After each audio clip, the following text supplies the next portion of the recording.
Hi అండి. ఒక మంచి పిజ్జా తినాలి. అది కూడా బడ్జెట్ ఫ్రెండ్లీలో అనుకుంటే మినిమమ్ రూ. 100 ఒక పిజ్జా తినాలి అనుకుంటే శంకర్ మఠం రోడ్ డైమండ్ పర్ల్ ఎదురుగా ఉన్న పిజ్జా షాప్‌లో తినండి. టేస్ట్ అయితే చాలా బావుంది.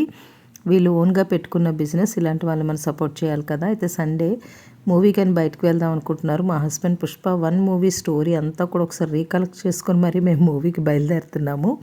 ఇది దొండపర్తిలో పెట్టిన మోర్ పైన ఒక కొత్తగా థియేటర్ అనేది ఓపెన్ చేశారు. అక్కడికి వెళ్తున్నామండి. మీరాజ్ థియేటర్ చాలా బాగుంది. థియేటర్ అయితే గనక యాంబియన్స్ అంతా ఏదో పెద్ద రెస్టారెంట్‌కి వచ్చిన ఫీల్ అనేది అనిపించింది.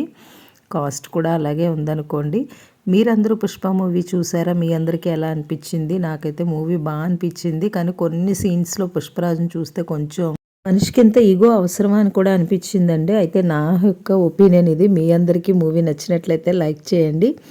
వీడియోని సపోర్ట్ చేయండి. మన ఛానల్ కొత్తగా చూస్తున్న వాళ్ళు సబ్స్క్రైబ్ చేయడం మర్చిపోవద్దు.